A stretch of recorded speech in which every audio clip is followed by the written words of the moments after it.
kok memerlukan ahli. Fas'alu ala zikri in kuntum la ta'lamun. Bertanyalah kepada ahli ilmu atau ahli zikir jika kamu tidak tahu. Maka Rasul Sayyidina Ali minta kepada Rasulullah untuk diajar. Maka diajarlah cara berzikir untuk menutup pintu depan dan belakang, menutup pintu kanan dan kiri. Maka cara itulah disebut tarekat. Jadi tarekat itu cara atau jalan untuk menuju Allah. Wa alla istaqamu ala tariqah askaida ummahan tarekat. Siapa istiqamah di atas tarekat atau jalan tadi menggunakan kaidah yang benar sehingga menjadi benteng pada dirinya, maka dia akan dibagi minum air yang segar. Nah, itu sejarah. Di dalam konteks itu disebut talqinus zikri, arti ditalqinkan, diajarkan zikir. Jadi dalam majelis ini ada disebut talqinus zikri atau kedua bai'ah. Bai'ah itu berjanji. Mengenai talqin, maknanya mengajar. Ya, mohon maaf, kalau saya baru 4 hari juga dari hospital. Atas dasar rindu dan cinta dengan sahabat Ikhwan yang ada di kota Baru, sehingga saya paksakan diri berkata, saya sebenarnya belum itu deh. Sekarang dalam pengawasan hospital. Nah, jadi di sini talqin itu mengajar. Hadisnya ada satu. Laqinu mautakum la ilaha illallah. Ajar kepada orang yang meninggal dunia la ilaha illallah.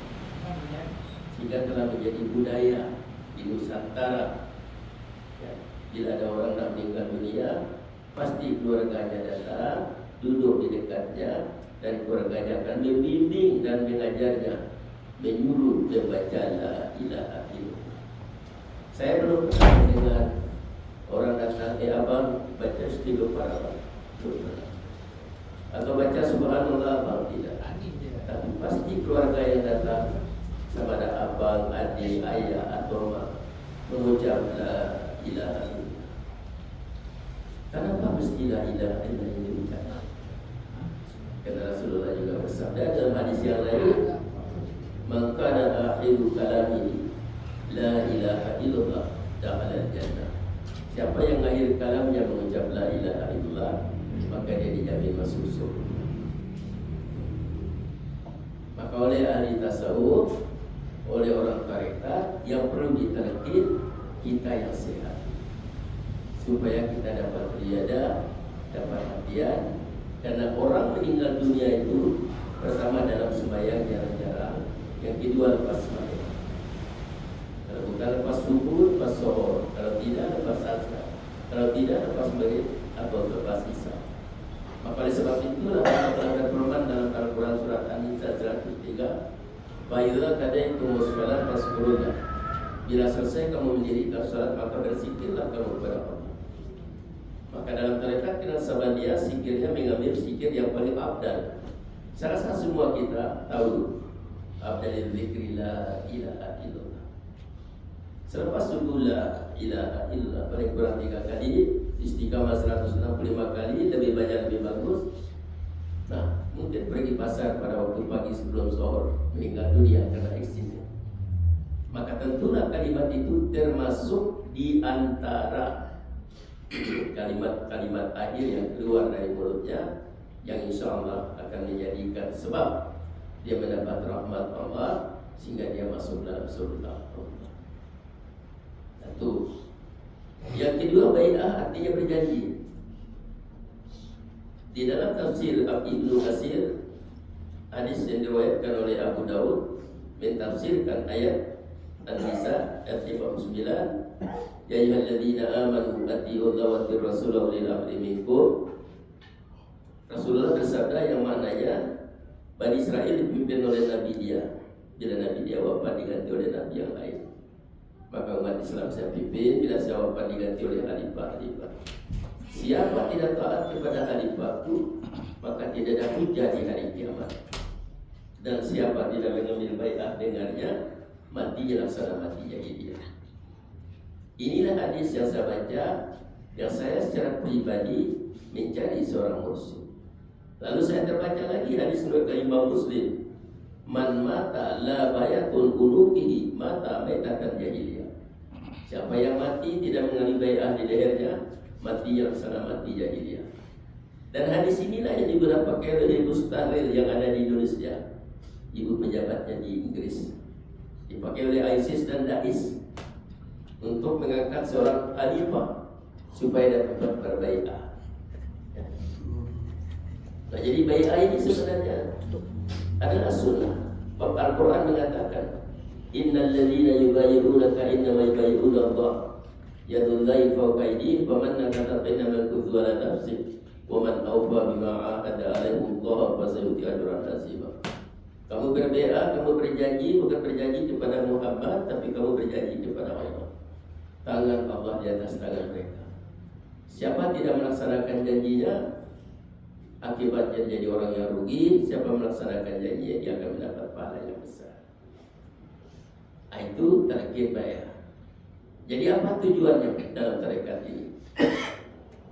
Terungkap dalam doa, ilahi anta maksudi wa ridho kama talubi a'tini mahabbataka wa ma'rifataka.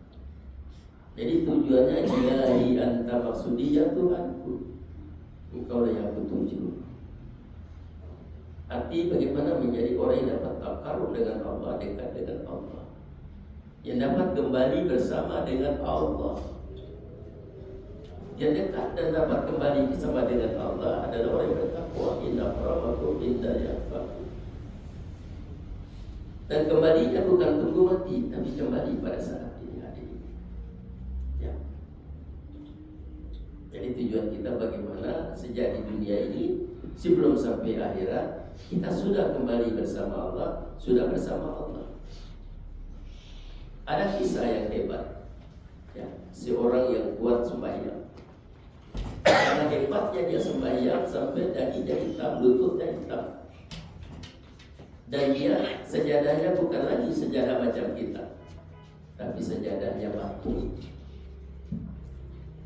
Betapa hebatnya dia sembahyang, betapa rajinnya dia sembahyang, sehingga batu itu menjadi lekuk bekas kepalanya, lekuk bekas lututnya dan ujung kakinya. Maka datanglah malaikat Israel. Maka dia bertanya, apakah kamu datang mencabut rohku atau bertamu? Orang alim ini bertanya, ahli ibadah ini. Maka Allah dengar, lalu Allah bagi tahu malaikat, bagi tahu dia tempat dia neraka tingkat 7.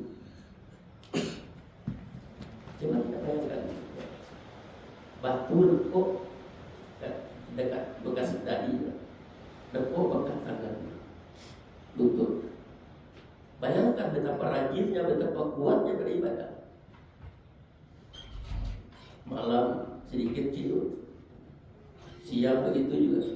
Tapi Allah kata, kamu ditempatkan di neraka tingkat 7. Ya Allah, kenapa? Bukankah aku telah sujud kepada-Mu? Apa jawab Allah? Benar, karena kamu sujud dan ibadah adalah untuk makhlukku, bukan untuk aku. Surga itu makhlukku, sama dengan kamu. Surga itu ciptaanku, sama dengan kamu ciptaanku.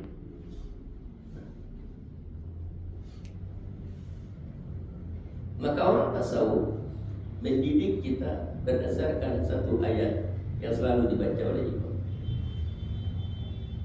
Ya ayyatuhan nafsul mutmainnah irji'i ila rabbiki radiyatan mardiyah. Wahai roh yang baik, roh yang suci, kembalilah kepada Tuhanmu. Irji'i ila rabbiki, kembali untuk bersama. Itulah ilahi yang tak maksud tadi. Dengan reda, untuk mencari redanya dan untuk mendapatkan keredaan Allah. Jadi dia bukan kembalinya nanti terus ke surga, tapi kembalinya kepada Allah dulu. Karena yang punya surga itu Allah. Jadi sedikit pun di dalam hatinya dia tidak memikirkan surga. Ya walaupun banyak ayat, buat ini surganya ini, buat ini surga. Itu betul, itu baik betul. Tapi orang tasawuf dia mendekatkan diri dengan Allah bersama.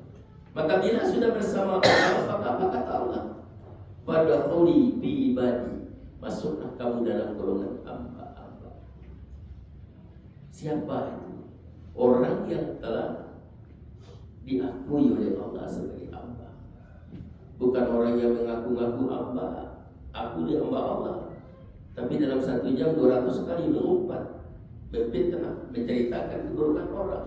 Itu bukan hamba. Orang yang mengaku hamba itu disebut di dalam Al-Quran. Dan itulah matlamat kita, doa kita dalam sembahyang. Ihdinas shiratal mustaqim. Bimbing aku ke jalan yang lurus. Apa jalan yang lurus itu? Kata Sidina ditanya kepada Nabi, mana jalan yang lurus ya Rasulullah? Jalan yang lurus itu zikir. Kita baca hadis itu. Sebab sahabat saya tabligh itu baca hadis itu selalu. Siapa mereka? Minan nabi wasiddiqin waswada wasfalihin, 40. Itulah yang diakui oleh Allah sebagai hambanya. Maka Allah kata wadkhuli fi ibadi. Bila sudah mereka sama mereka, wadkhuli jannati, maka pergilah kamu beramai-ramai bersama mereka dalam surga.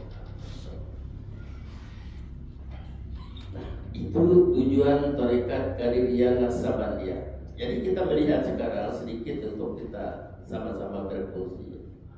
Ya. Benarkah apa yang disampaikan oleh Sayyidina Ali di dalam satu hadis? Ya, kalau kita baca beberapa tafsir selalu mengatakan jalan yang lurus itu Islam. Memang benar, Islam adalah jalan yang paling lurus. Jalan yang lurus itu Al-Quran dan hadis, memang benar. Tapi berdasarkan hadis daripada Sayyidina Ali bin Abi Thalib karamal wajah yang telah bertanya kepada Rasulullah SAW, yang diriwayatkan oleh At-Tabrani dan Al-Basar, an Aliyan karamal wajah sahabat Nabi sallallahu alaihi wasallam biqauli. Jadi Ali itu telah bertanya kepada Rasulullah sallallahu alaihi wasallam, ya Rasulullah, wahai Rasulullah, dullani ala aqrabit turuqi ila Allah was'aliha ala ibadi wabdaliha ala ta'ala. Tunjukilah aku jalan yang lurus, jalan yang mudah dibuat. Pada masa yang sama Allah redha, ya, diridai oleh Allah. Maka faqala Nabi sallallahu alaihi wasallam berkata, ada sabda Nabi, alaika bi mudawamati zikrillahi sirran wa jahran. Maka sentiasalah kamu berzikir jahar maupun kopi, terang maupun tidak terang. Jadi jalan yang lurus itu zikir. Faqala Ali, maka berkatanya Ali, kullun nas, apakah untuk semua manusia atau hanya untuk dirinya? Maka Rasulullah telah mengatakan untuk semua manusia. Ya, zakiruna fasani di sayyid. Qala Rasulullah sallallahu alaihi wasallam, abdalu ma qultu ana wan nabiyyuna min qabli la ilaha illallah. Si abdal ucapan yang ucap dan ucap oleh nabi sebelum aku, la ilaha illallah.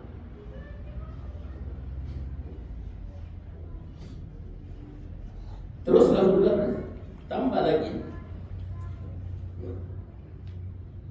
walau annas samawati wal ardi fi kaffah, sekiranya langit dan bumi berada pada satu timbangan, wala ilaha illallah fi kaffah, dan la ilaha itu pada timbangan yang lain, la rajahat bihi, maka dia lebih berat.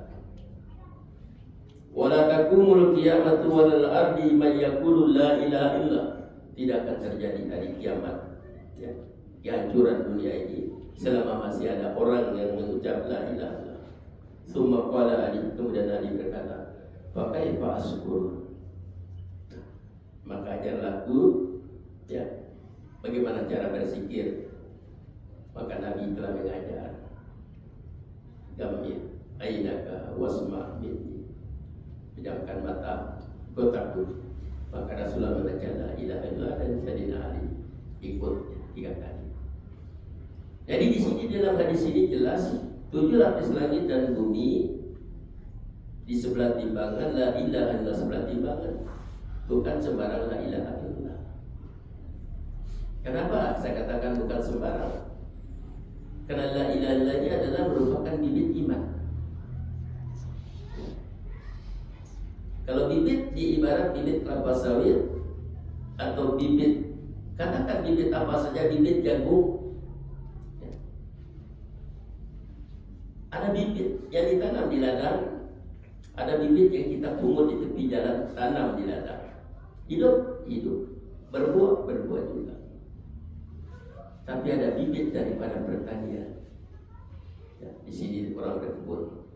Mana yang paling baik? Fas'alu ala zikri in kuntum la ta'lamun, maka bibit daripada pertanian. Maksudnya, apakah tuan-tuan sudah mendapat bibit yang baik itu? Itu pertanyaan saya.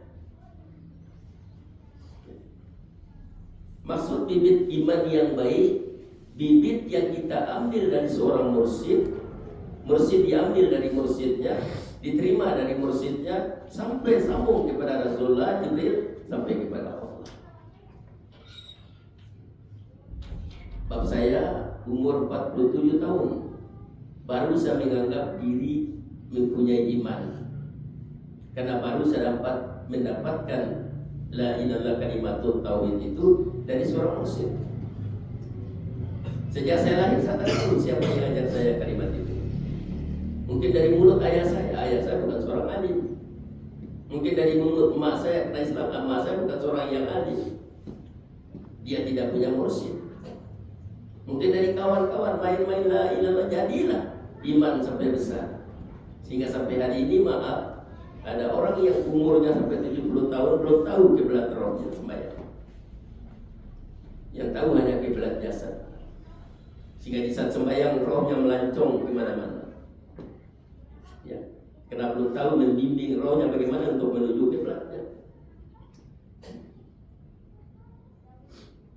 Nah, jadi itulah tujuan yang kedua, waridha wa matlubi, untuk mendapat ridha Allah dan mencari ridha Allah. Ketiga, mahabbataka wa ma'rifataka, untuk merebut dan mencari cinta dan kasih Allah dan cinta kepada Allah serta ma'rifat. Sudah masuk kok? Tolong beritahulah kalau masuk. Kalau tidak bagi jalan. Belum. Nah, jadi sedikit keterangan apa alatnya untuk mencapai tujuan tadi. Sudah kita dapat merasa bersama dengan Allah, taqarrub ila Allah, rida atas apa yang Allah bagi, dan Allah rida kepada kita, lalu cinta kepada Allah, dan Allah cinta kepada kita, dan Allah buka rahsianya, angkat tabirnya, sehingga menampakkan kebesaran dan keagungannya, sehingga jelas dilihat oleh ainul basirah, mata hati kita, bahwa betapa besar dan betapa maha agungnya Allah. Alatnya la ilaha illallah. Alatnya adalah la ilaha illallah. Setiap hari Jumat ini masjid, kalau baca khutbah pasti syarat, kadang-kadang ayat yang dibaca itu, ya ayyuhalladzina amanu taqullaha haqqa tuqatih wa la tamutunna illa wa antum muslimun. Hai orang-orang yang beriman, bertakwalah kamu kepada Allah dengan sebenar-benar takwa, dan jangan mati melainkan mati dalam keadaan selamat, muslim. Jadi di situ ada 3, iman, takwa, mati dalam husnul khatimah. Itu message Allah. Kenapa saya katakan message Allah? Sebab setiap hari Jumat hati memperingatkan kita. Sekarang kita mau cari, para ulama tasawuf mengkaji apa anak kuncinya supaya iman itu mantap, iman itu hebat, iman itu naik. Apa anak kuncinya supaya dapat menjadi orang yang bertakwa? Apa anak kuncinya sehingga dapat mati dalam husnul khatimah? Ternyata di ujung khutbah itu, Hatib menutup khutbahnya dengan satu ayat Al-Quran yang pendek. sama ada disadari oleh umat maupun tidak. Apa ayat itu? Hatib menutup dengan bacaan wala dzikrullahi akbar. Zikir itu pekerjaan yang agung, yang besar. Nah, coba. Karena zikir itulah kuncinya iman. Zikir itulah kuncinya takwa. Zikir itulah kuncinya mati husnul khatimah. Maka di antara zikir, baca Al-Quran itu zikir, majelis taklim itu zikir, tasbih itu zikir, ya. Takbir itu zikir, tahmid itu zikir. Maka Rasulullah mengatakan abdalil dzikri la ilaha illallah. Siapa dan berzikir la ilaha illallah. Rasulullah bersabda, jadidu imanakum, perbaharuilah iman kamu. Sahabat bertanya, kaifanu jadidu imanana ya Rasulullah? Bagaimana nak perbaharui iman kami ya Rasulullah? Maka Rasulullah bersabda, qala bi kasrati qauli la ilaha illallah. Banyak-banyak mengucap la ilaha illallah. Sekarang tanya diri, tepuk dada tanya iman. Berapa kali ucap la ilaha illallah dalam satu hari? Kadang-kadang sedih. Padahal kalimat itulah tadi lebih berat dari 7 lapis langit dan bumi. Maksudnya, antum bawa dosa nanti sebanyak 7 lapis langit dan bumi. Tapi bila ditimbang dengan la ilaha illallah yang diijazahkan oleh seorang mursyid yang bersanad sampai kepada Allah, maka itu lebih berat. Kita mau buktikan. Saya rasa orang tabligh tahu dalam kitab Ayatus Sahabah, karena kitab itu dikarang oleh syekh besar daripada tabligh. Di sana menceritakan satu riwayat Abu Jahal komplain kepada Abu Talib yang sedang sakit bahwa Muhammad ini menghina agama nenek moyang kita, merusak kaum Quraisy. Maka Abu Talib kata, panggillah Nabi Muhammad, singkatan di situ. Datanglah Nabi Muhammad duduk di dekat Rasul, dekat Abu Talib. Maka Abu Talib tanya, benarkah apa yang disampaikan oleh para pakcik-pakcik ini? Nabi Muhammad kata benar. Abu Lahab di depan, berdepan dengan Rasulullah. Lalu cakap Rasulullah, aku ingin mereka mengucap satu saja kalimat, tak perlu banyak. Dengan satu kalimat itu dosa mereka akan diampunkan oleh Allah. Dan orang Quraisy akan dihormati oleh orang-orang Arab. Tiba-tiba cakap satu orang, jangan satu, kami sanggup bagi kamu 10 kalimat. Maka Abu Talib tanya, apa kalimat itu? Maka Rasulullah mengatakan, la ilaha illallah. Kedua tangannya menampar Rasulullah. Itulah tabat siada ilaha bin, celakalah kedua tangan. Ya, bisa saya. Nah, jadi sebetulnya orang yang bukan Islam, ya maaf, 60 tahun, 50 tahun, bila mengucap asyhadu an la ilaha illallah wa asyhadu anna Muhammadan, hilang dosa mereka semua. Apalagi kita Islam. Nah, insyaallah nanti kita sambung selepas Isya. Assalamualaikum warahmatullahi wabarakatuh.